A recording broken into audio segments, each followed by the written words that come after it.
За гişүүд энэ өдрийн мэнд хүргэе. Тэгээ сүүл улсын хурлаар өргөн баригдсан орж ирж байгаа хоёр ч хуулийн төсөлтэй танилцж байхад үнэн эрхийн зөрчилтэй гэж хэлж болохоор бас үндсэн хууль зөрчсөн гэж хэлж болохоор ийм тохиолдлууд орж ирээд байна. Тухайлах юм бол байгаль орчин уур амьсгалын яамнаас өргөн барьсан байгаль орчин нөлөөлөх байдлын үнэлгээний тухай хууль гэж сая орж ирээд хэлц хэсгэн дэмжигдээл явуулсан л та. Тэг үзэл баримтлалыг харахаар зэрэг үндсэн хуулийн заалт дурдсан Монгол улсын иргэн эрүүл аюулгүй орчинд амьдрах ийм эрхтэйгээд за доторх заалтыг харахаар зэрэг аливаа нэгэн томоохон уулуурхайн ч юм уу төсөл явахдаа багийн иргэдийн нийтийн хурлаас санал авдгийг болиулсан байх жишээ. Шалтгаан нь болохоор зэрэг хугацаа алддаг багийн иргэдийн нийтийн хурал мөд хуралдаж өгдөг, эрчим хүрдэг. Тэгээ төсөл гацаанд ордог гэсэн шалтгаанаар ингээд тэр заалтыг авцсан байх.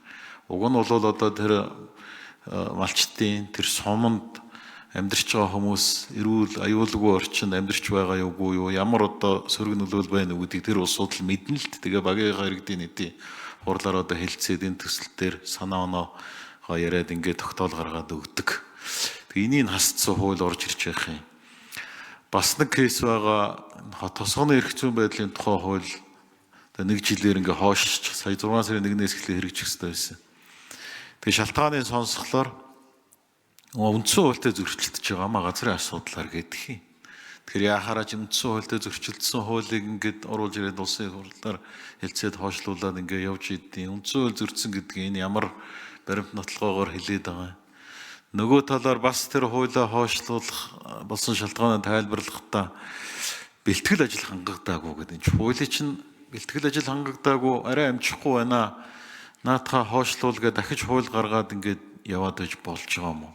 Гэх мэтлэн одоо ийм замбраагүй, үнэлгээ сайн хийгдээгүй, ийм хуулийн төслүүд энэ чуулган руу байнгын хороор орж ирээд ингээд хилцэгдээд яваад энэ чуулган дээр бөө маргаан болоод ингээд явах юм аа.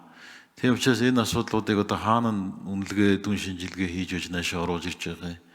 Энэ хуулийн өөрчлөлтөөр үүнийг нь одоо зассан юм байгаа юм. Угаасаа байгаад ингээ хуулиа зөрчөөд орж ирээд гэдэг юм уу гэдэг дээр нэг товч хариулт авъя. Дараа нь энэ хэрэгжиж байгаа хуулиудад асуудал их байна шүү. Тухайлбал энэ бүсийн хөгжлийн удирдлага зохицуултын тухай хууль гэдэг бүр 2003 онд батлагдсан хууль өнөөдөр явж л байгаа.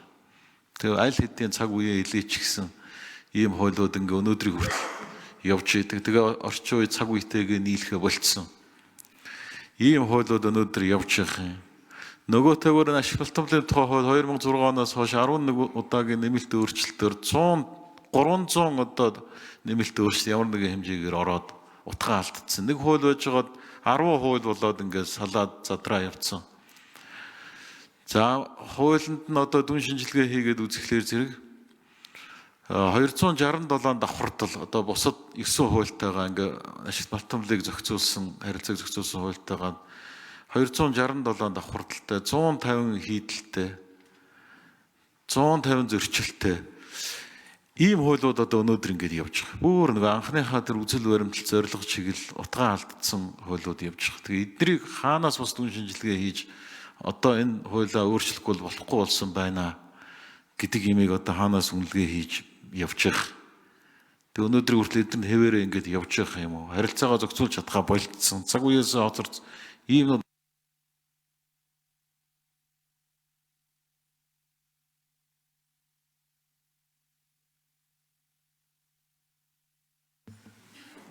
Улсын хурлын даргын зөвлөх Наран чулууны Отхон Чимэг эндрийн 4-р микрофоноос. Наранбаатар гишүүний асуултанд хариулъя.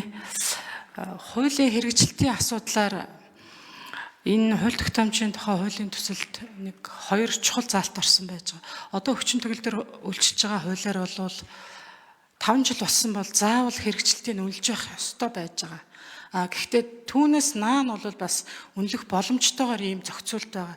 За гэвч энэ заалт өөрөө эзэн биеигүй байж байгаа. Засгийн газар нь алийн үнэлэхийн, их хурл нь алийн үнэлэхийн, их хурлын харьяа байгууллагууд нь алийн үнэлэхийн гэдг нь одоо эзэн биеигүй ингээд явж ирсэн. За үүнийг бол тодорхой болгоод за улсын хурлын зохион байгуулалт, үйл ажиллагаатай холбоотой хуулийг бол улсын хурлын хамгийн газар нь одоо хэрэгжилтийг үнэлнэ гэж оруулсан байж байгаа. За харьяа одоо байгууллагуудтай холбоотой нэлээд хэдэн одоо хуулиуд байдаг. Түүнийг нь түүгээрээ тэр байгууллагууд нь үнэлнэ.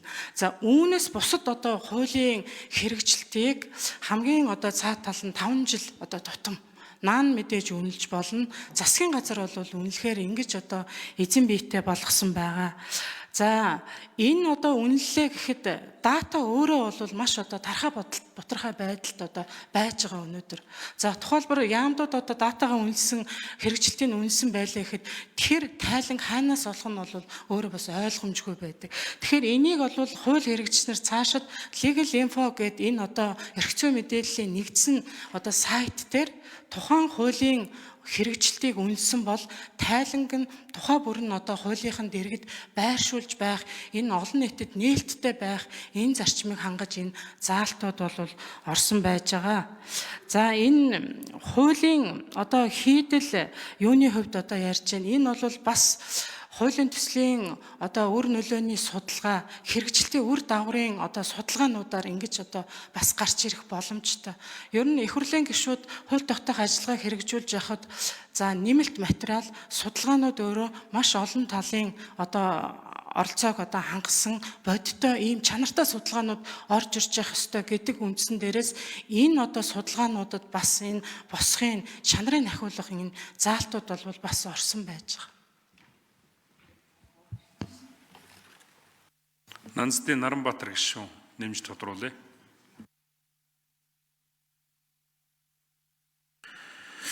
Орон нутгийн одоо иргэдийн хурал засаг дарга нар шийдвэр гаргаад зарим нэг журмуудыг баталж бас тэр тухайн нутаг дэвсгэрдээ мөрдүүлээд байгаа. Тухайлбал зарим аймаг цогтууруулах хундааг сар болгоны ч гэдэг юм уу 7 хоног болгоны ч гэдэг юм уу тэтгэх өдөр зарахгүй гээд шийдвэр гаргаа явж идэг.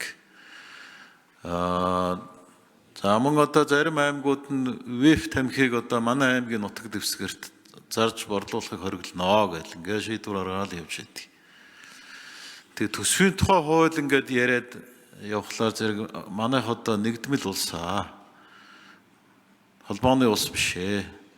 Тэгээ нэг бодлого, нэг шийдвэртэй явах хэрэгтэй, нэг төсөвтэй, нэг удирдлагатай явах хэрэгтэй гэдэг. Тэгэхээр алин дээр нь одоо энэ үйлчлээд алин дээр нь үйлчлэхгүй явж идэг юм. Үүнийг яаж зохицуулах хэрэгтэй юм бэ?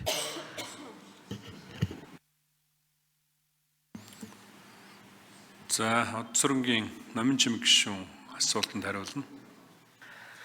За орон нутгийн хэмжээнд одоо хэм хэмжээний акт гаргах эрх бас тухайн орон нутгийнхаа онцлогт тааруулаад энэ одоо харилцааг нийтийн харилцааг гадагшаа чиглэсэн ийм харилцааг зохицуулах эрхийг бол бас олгодгоо захиргааны ерөнхий хуулиар энийг бол одоо зохицуулдаг. Гагцхүү тэр захиргааны ерөнхий хуулийн дагуу гарч байгаа засаг даргын байд юм уу? Энэ одоо хэм хэмжээний акт маань өөрөө хуульд үндэслэн байх ёстой. Тэгээ хуулиар буюу манай хууль тогтоогчид улсын хурлаас гүйцэтгэх засаглал за тий энэ засаглалыг хэрэгжүүлж байгаа энэ одоо этгээдүүдэд хэм хэмжээний акт гаргах тухаас нь нарийнсан одоо наривчилсан одоо харилцааг орон нутгийнхаа шин чанар одоо тааруул зохицуулах эрх хэмжээг нь өгдөг. Энэ эрх хэмжээнийхэн дагуу л одоо орон нутаг маань өөрсдийнхөө захирамж байд юм уу тогтоол шийдвэрээ гаргаа явах эрх нь гардаг. Энэ бол одоо олон улсч байдаг жишг манай Монгол улсын хууль. Жаргал сайхны Зул Жаргал гишүүн